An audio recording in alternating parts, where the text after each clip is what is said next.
There, it's recording. Get my cough in there. No, I was talking about this spiritual landscape and how the how embedded the wanting to be in a specific state is Right. in Yeah. that. And also that part about the cerebral, I think there's also like there's kind of a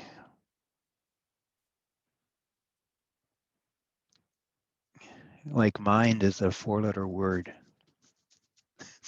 in the spiritual landscape as well, right? That mind,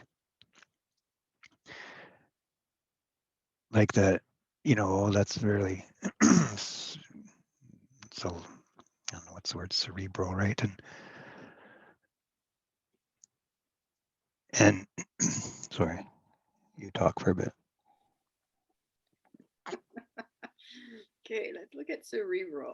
No, but I know what you mean. Like it's almost like there's these polarized ways. There's the heart, opening to spirituality through the heart versus through the mind. Right. Yeah. As if those are kind of different. Right. And that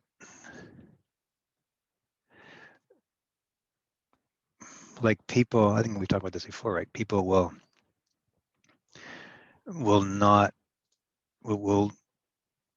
kind of treat the mind and the brain as more the mind as kind of the enemy in a way. And you have to keep it at bay and that my path is very much embedded in the body, right? It's a body thing or whatever. And I think that but then those same, from what I observed, those people then really struggle with mind stuff, right? The mind is it's just immersed in their world, and they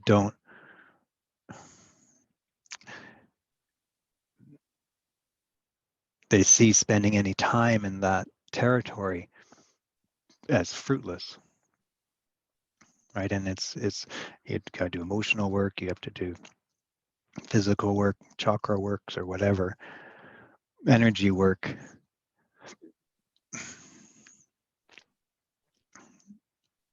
And I don't know, I mean, in some ways, maybe that's just my interest in what has served me. But it seems like a lot, well, yeah, all of our dialogues are very working with the mind, right? And working with language and working with how we frame things.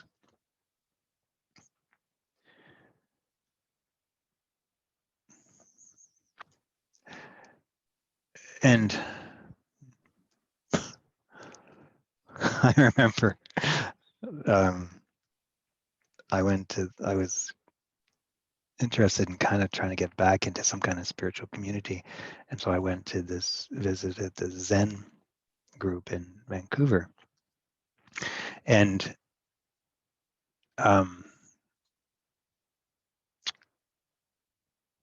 like since after my shift in perspective, the essence of things just became the primary interest, and all the other stuff was seen as kind of unnecessary fluff, or even not necessarily unnecessary, but kind of questioning why is it done.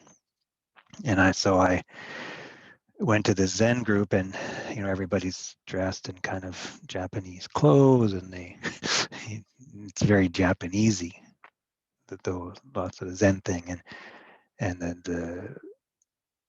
the prayers are said in Japanese, and so then we had a break at the end, and you could ask questions. And so I asked the sensei, I said, why is there so much Japanese stuff? Like hoping to actually to get his experience of how that's helpful, right? Maybe it's focusing on another culture is helpful because maybe it takes one out of the norm, right? And his response to me was well, I'll tell you what my teacher said. He says, that's too much thinking. Right, so I was thinking too much about the Japanese thing. Right. And I was like, oh yeah, that's an interesting comeback. Well, and it's interesting because right now the main buzzword out there is mindfulness. It's everywhere, right? Like that's, I mean, even in the school, like there's this pro-D course that I could have taken on, looking at mindfulness in schools and our thoughts and stuff, and it was full. I didn't even get to sign up for it. Right? Yeah. So it seems to be the buzzword around, like mindfulness this, mindfulness that. Everywhere you look, it's all about mindfulness now. And what does it mean? Well, that's what I was going to ask you. Like, do you feel like that's not actually even looking at the mind, that it's focusing on other things, or?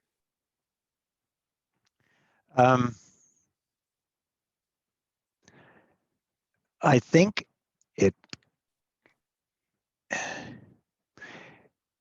it's like the good teachers are make it about noticing the mind, right? Noticing how the mind operates and what it focuses on, how it pulls you here and pulls you there. I think that people take it with the intention to calm their mind.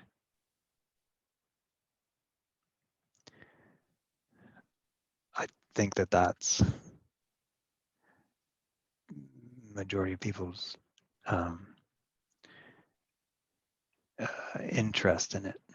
And so in some ways the mind is still seen as what's impeding you. Something that has to be controlled. Yes, something needs to be controlled. And yeah, it causes more suffering because we keep losing control of the mind. We end up here or there. Well, versus just making peace with the mind wherever it's at. Right. But what wants to control the mind? The mind does. Right? That's like you're in that dimension. Yes. And the passenger in the car seat next to you. Yeah. So it's the passenger that's telling you that you need to shut off the mind. And then that is the mind. Right. So passenger is there telling you need to stop listening to the passenger. Exactly. What do you stop listening to me? Do this, do that. don't listen to me. Why did you do that? Because you said so. Well, why did you listen to me? You should do this now. Are you telling me not to listen to you? So should I do that? That'd be an interesting skit. Oh, that's great. We'll do that next time. We'll do a skit.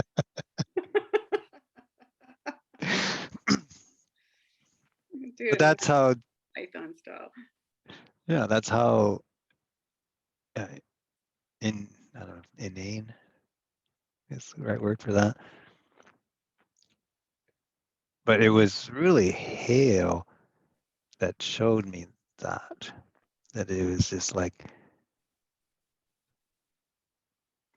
because then he says that's just the mind wanting to do that. And then the mind gets to be good cop and bad cop at the same time. And and it's just so weird, like watching people on the spiritual path and even like I need to go beyond the mind, right? And who's telling them that, right? It's the like it's the very thing that's guiding them to get away from what's guiding them. It's like a shadow. It's like Peter Pan and his shadow, except he got away from it. So that's the tricky part. I think when people can see, kind of get a sense of that, then that's kind of when mindfulness can really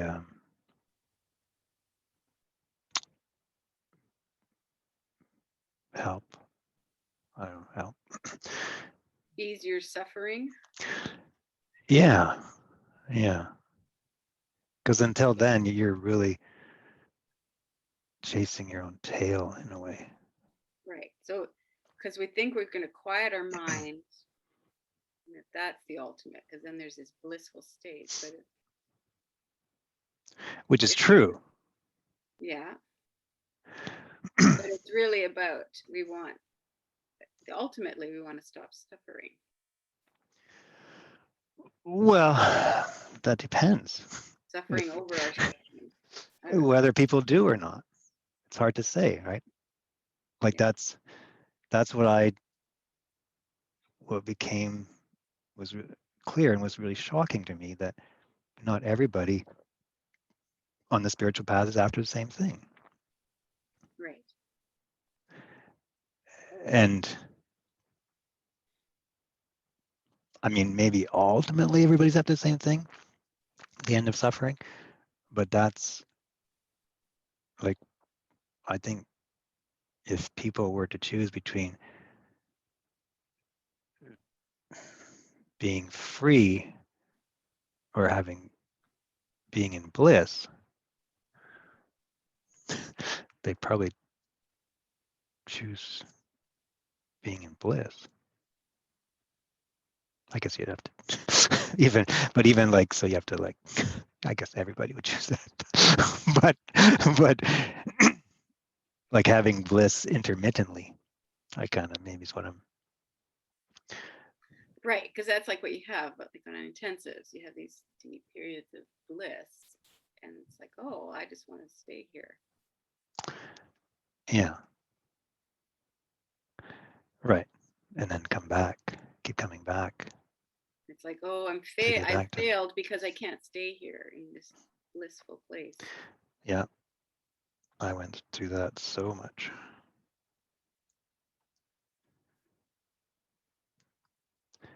Yeah. So what's kind of switched then? Like, because that's, I think that really encapsulates what a lot of us are trying to do. You know, we have these incredible experiences of bliss and connection, and you know, we're talking about Mama, referring to that too, and that's what we want. We want that, but you're sort of suggesting we look deeper. Like, why? What is that giving us? Is that right? Well, I don't know. There just came a point where it was clear that what I'm after was was being free. And it became clear that chasing after bliss was not freedom. and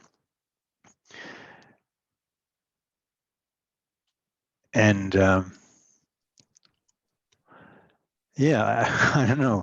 I just remember like that whole time where I was getting such blissful experiences was also the time when I had a lot of little children, right? And I would go away and Barb would be home with the kids for 7 days or 10 days, and I would just be flying.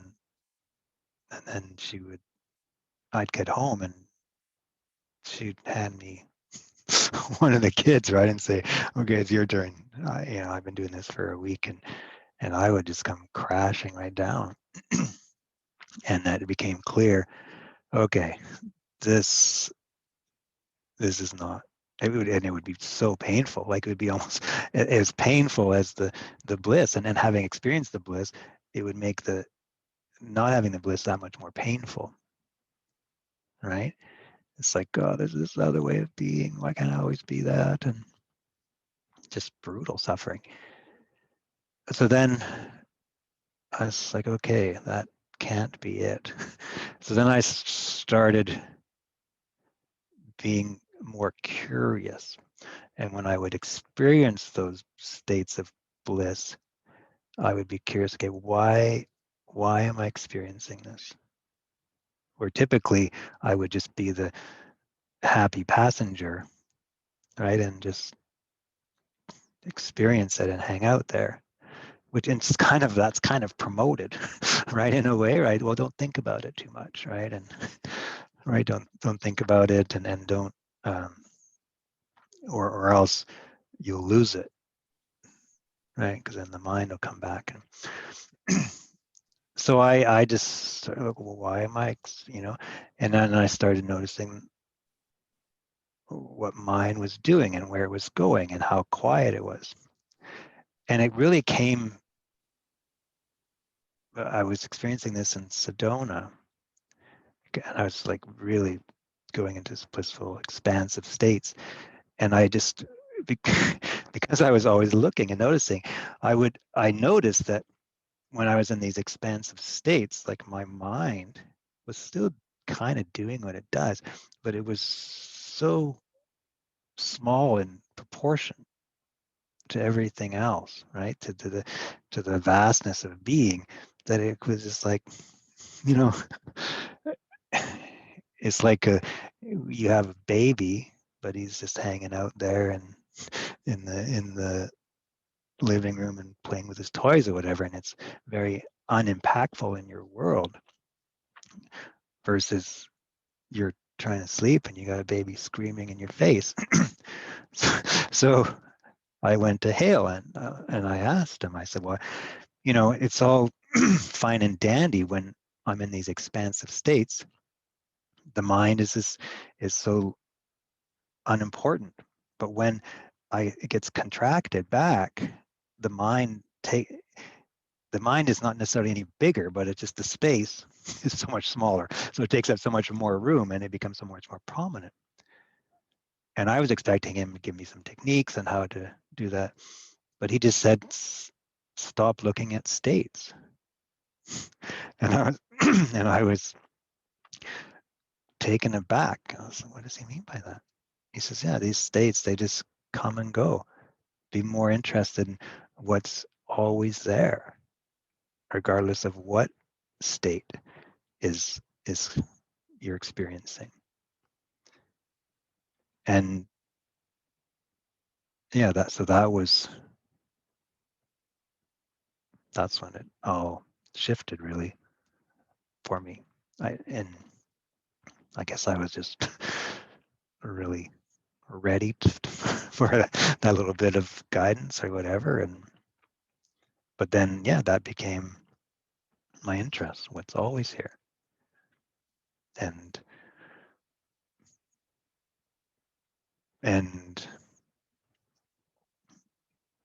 that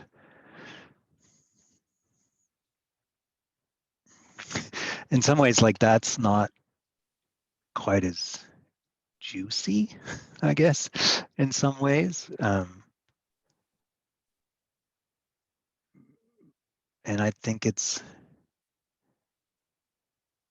that's why, it's like that. So the conversation I was having with mom at the end, I just said, that I just got sent a text. At the end, I said that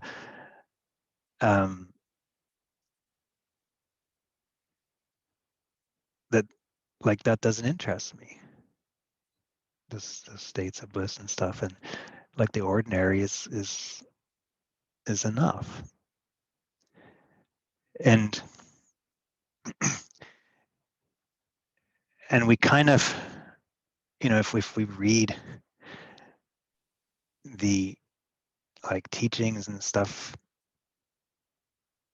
that does get said, right? Do you remember that one that that mom always read at intensives? I think it was Osho, and he talked about everybody wants to be special.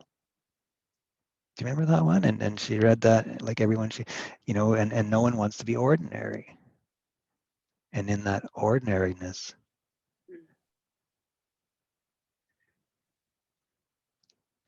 and I mean, that's kind of in some ways how I came up with the name for my practice, right? It's just this. Like, Zen teachers, a lot of teachers, they point to that. Like, nothing special. And when I stopped needing to infuse specialness into every moment, it seemed that the moment just kind of had a richness and a sweetness to itself that didn't need anything, right? And it's like you were saying before, just hanging out with the trees, and it's, and our mind can kind of rebel against that, and it doesn't really fit the idea, right? I think if you were to talk to people on the path and say like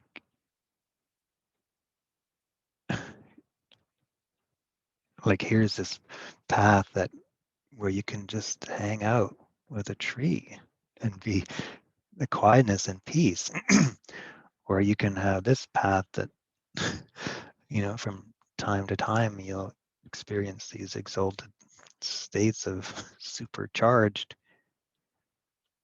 I think most people are going to go on that path, the supercharged one. And even though there's kind of this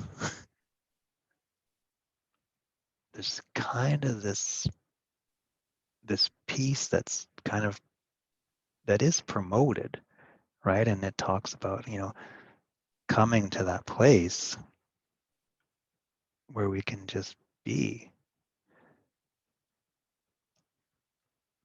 But it's weird, like, because like we don't really buy it for the most part. Do you know what I mean? Like, we don't really, like, we kind of have to go through all that other. Well, we think it's about, like you were saying before, quieting the mind and being in a certain state.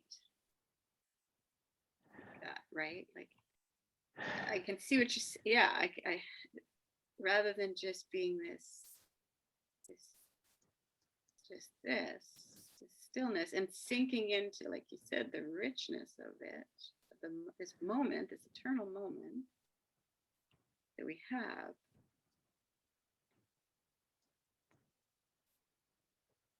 We think it's something we have to do to get there rather than just Yeah.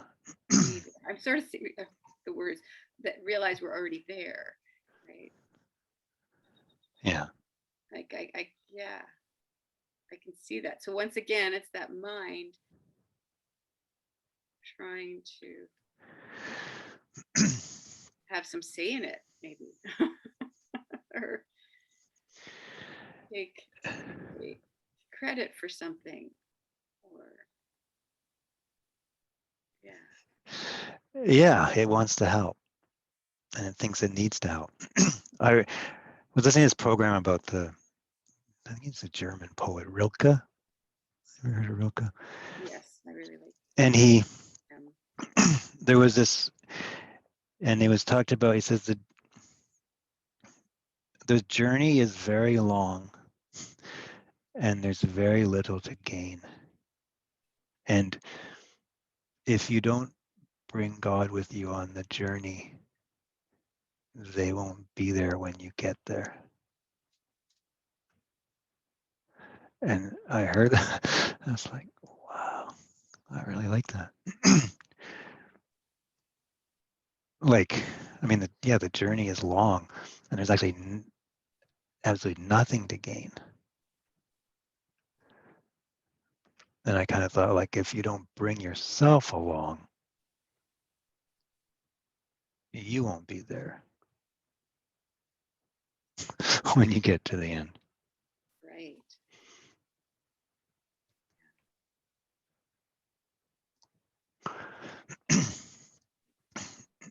Yeah, the mind.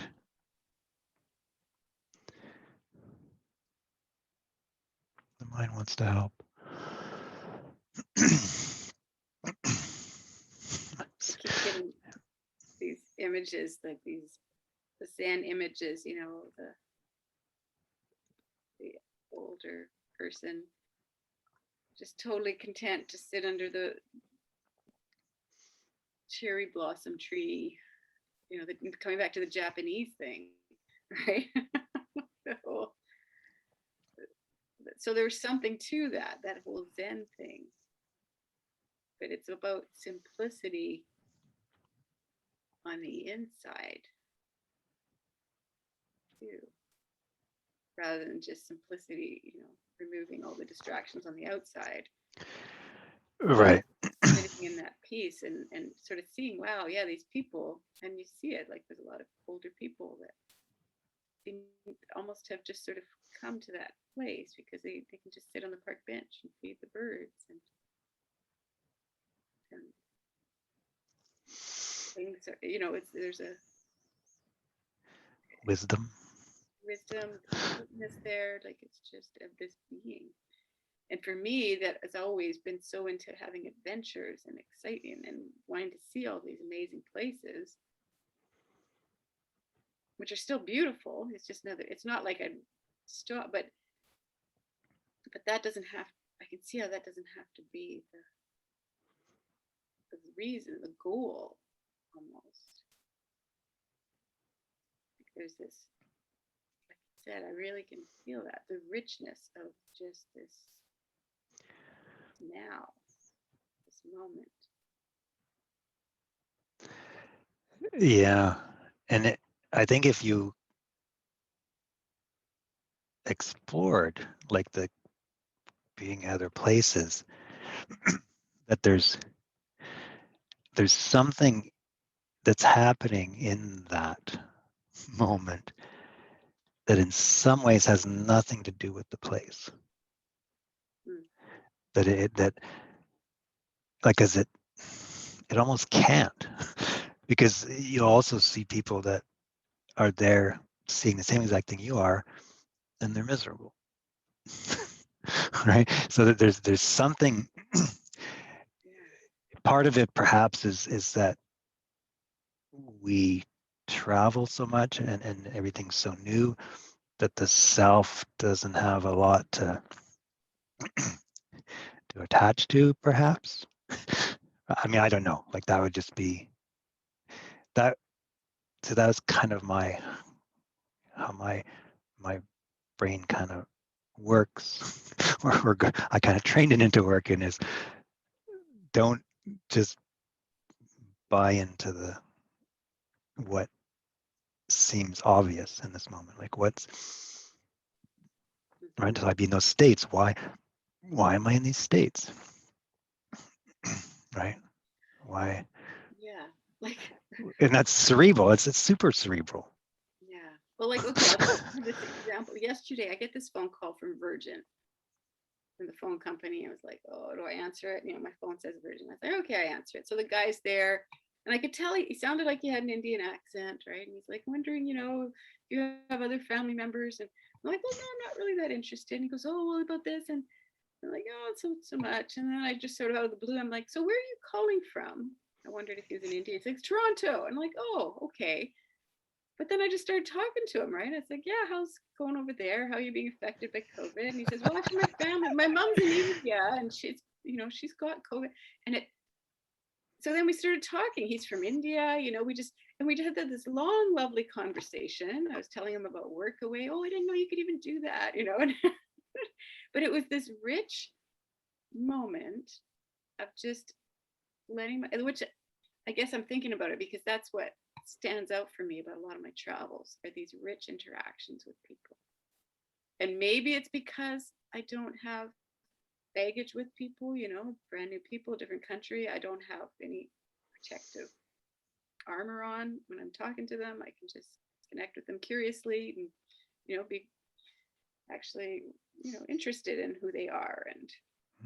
And it was just this really rich moment, sitting here on my phone talking to this young guy. And but You it could have kind been of in a hostel. what You could have been in a hostel. I could have, yes, I could have been in India, you know, talking to somebody. But I guess it just brings, when you're talking about that, it's like, yeah, what is it when I travel that it's that part of me that drops all my protection, even like you said, you know, places. When I go to these new places, it can just open up. It's like, wow, look at this tree. This is like an incredible tree. Like, why isn't everybody here, you know, bowing to it? And in some places in the world, you know, they cover these trees. They built these like shrines around these trees. Like they Yeah. get it. They see these trees as really, well, because of Buddha, I guess, Buddhism, these trees is holy because that's where Buddha went and awakened, right? But there's also this sacredness and in the simplicity of it. Yeah, coming back to that simplicity. You know, like the flowers. I picked those lilacs and I could just like breathe the smell of that in. Like even just to let everything else drop away except for the smell of a lilac. Like, how often do we do that? Like, and so it's not, and it's not about having to chase bliss because that's pretty blissful, right? Just like breathing that. Yeah. But it seems like there needs to be some kind of cognitive work that's done to allow for, so that the mind is okay with that, right? So the mind, like what you just said about here is just smelling these lilacs, and then the mind agrees, right? Yeah, this is pretty cool. Right, there's something to do with that passenger that we think the passenger's out to get us, but they're just kind of working with faulty instructions in a way, right? Mm. I mean, that it's the same mind that's allowing you to pull that together and say these lilacs, smelling these lilacs is blissful. Right. And then there's also the background mind saying, hey, you got to go do your work. You got these reports to write, right? I mean, that's also the mind, but it's all, Right. yeah, but it's all there still. Right. but quieter, like you said. It's like, Yeah. Yes, I have to go too. okay, All right. nice. Well, thank you. So, yes. Thank you. All right. Bye, everyone. I hope and whoever's listening to this enjoyed it.